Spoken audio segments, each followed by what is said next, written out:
Hello दोस्तों, आप सभी का स्वागत है हमारे यूट्यूब चैनल कविंदर भैया पर। तो दोस्तों, आज हम लोग कक्षा 7 का भूगोल पढ़ेंगे। आज हम लोग पाठ 7 पढ़ेंगे।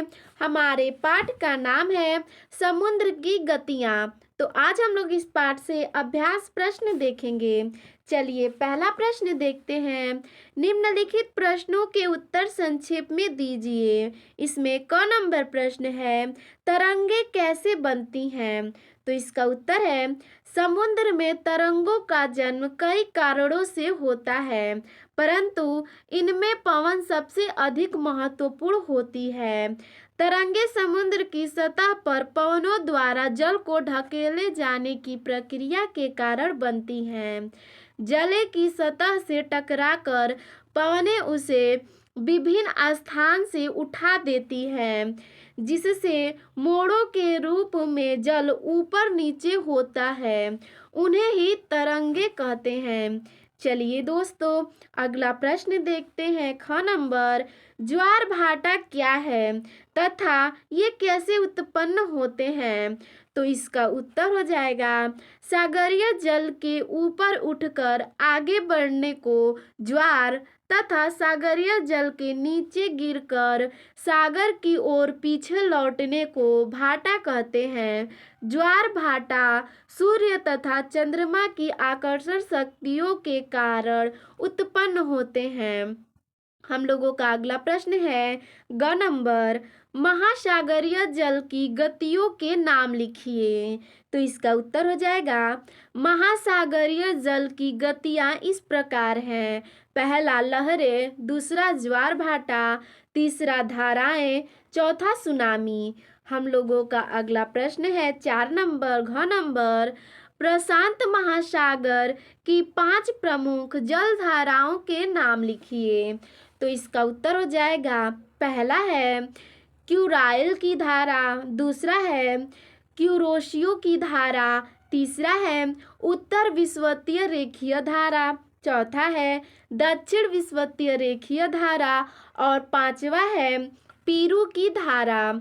चलिए दोस्तों, अगला प्रश्न देखते हैं। अंग नंबर, अटलांटिक महासागर की 5 प्रमुख जलधाराओं के नाम लिखिए। तो इसका उत्तर हो जाएगा, पहला है लेब्राडोर धारा, दूसरा है कतारी की धारा, तीसरा है गल्फ स्ट्रीम और चौथा है उत्तर विषुवतीय रेखीय धारा और पांचवा है ब्राजील की धारा। हम लोगों का अगला प्रश्न है च नंबर, सुनामी क्या है तथा यह तरंग से किस प्रकार भिन्न है? तो इसका उत्तर हो जाएगा, सुनामी महासागरीय जल की एक गति है। सुनामी जापानी शब्द है जिसका अर्थ होता है विनाशकारी लहरें। सुनामी का अर्थ है विनाशकारी लहरें। आगे देखते हैं। जल की सतह से टकराकर पवनें उसे विभिन्न स्थानों से उठा देती हैं, जिससे मोड़ों के रूप में जल ऊपर नीचे होता है। इन्हें तरंगे कहते हैं। तरंगे समुद्र की सतह पर पवनों द्वारा जल को ढकेले जाने की प्रक्रिया के कारण उत्पन्न होती हैं, जबकि सुनामी लहरें समुद्र की तलहटी में भूकंप आने से उत्पन्न होती हैं। चलिए दोस्तों, अगला प्रश्न देखते हैं 2 नंबर, अंतर स्पष्ट कीजिए। दोस्तों, इसमें जितना भी प्रश्न है उन सब का हमें अंतर स्पष्ट करना है। जैसे में है तरंग और ज्वार भाटा, इसमें अंतर स्पष्ट करना है। तो पहले हम लोग तरंग देखेंगे। तरंग है, समुद्र की लहरों को तरंग कहते हैं। तरंगों का उठना पवनों पर निर्भर है। ठीक है। और अब देखेंगे ज्वार भाटा। समुद्र के ऊपर उठते जल को ज्वार तथा गिरते जल को भाटा कहते हैं। ज्वार भाटा सूर्य तथा चंद्रमा की आकर्षण शक्तियों पर निर्भर करता है।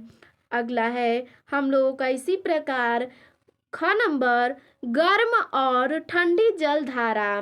तो पहले हम लोग गर्म धारा देखेंगे।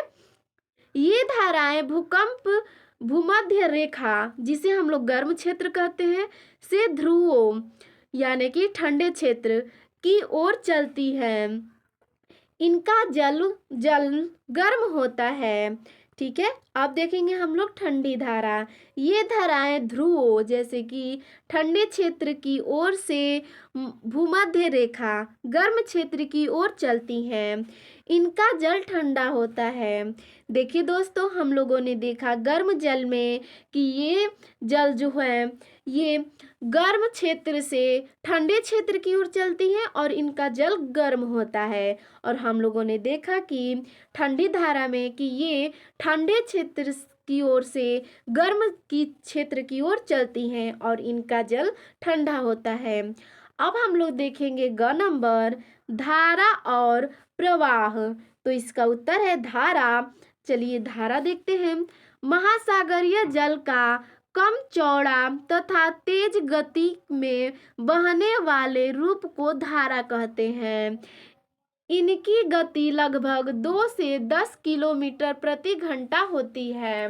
अब हम लोग देखेंगे प्रवाह।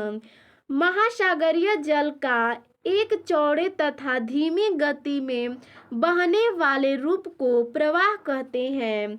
और अगला है, इनकी गति लगभग 1 से 3 किलोमीटर प्रति घंटा होती है।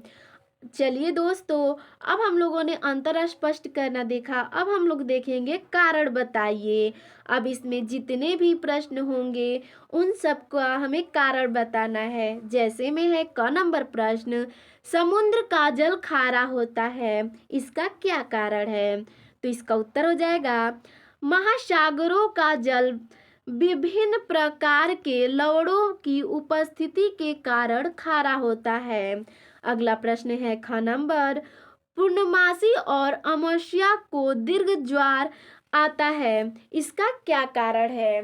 तो इसका उत्तर हो जाएगा पूर्णमासी और अमावस्या को पृथ्वी, सूर्य और चंद्रमा परिक्रमा के दौरान एक सीधे में होते हैं, जिससे सूर्य एवं चंद्रमा की आकर्षण शक्ति का प्रभाव पृथ्वी पर पड़ता है और दीर्घ ज्वार आता है।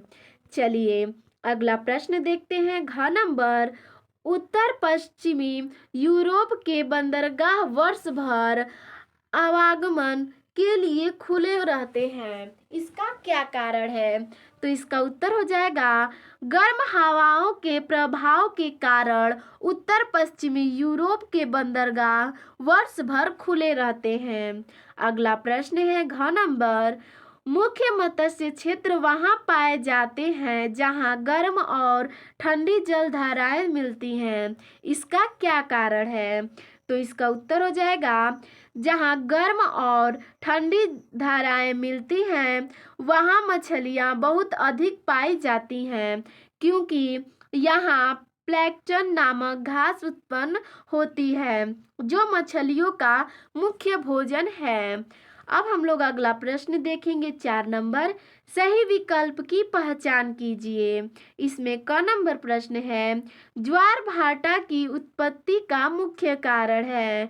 तो इसमें 3 ऑप्शंस दिए गए हैं, जो सही होगा उसका सही विकल्प इसमें बोला है कि चुनना है। चलिए चुनते हैं। अ नंबर है पृथ्वी का घूर्णन, ब नंबर है चंद्रमा का गुरुत्वाकर्षण और स नंबर है पवन। तो इसमें सही इसका उत्तर है ब नंबर, चंद्रमा का गुरुत्वाकर्षण। ज्वार भाटा की उत्पत्ति चंद्रमा के गुरुत्वाकर्षण का मुख्य कारण है। चलिए अगला प्रश्न देखते हैं। ख नंबर, मीठे जल का संबंध है। तो इसमें भी 3 ऑप्शंस दिए गए हैं, जो सही होगा उसमें सही चुनना है।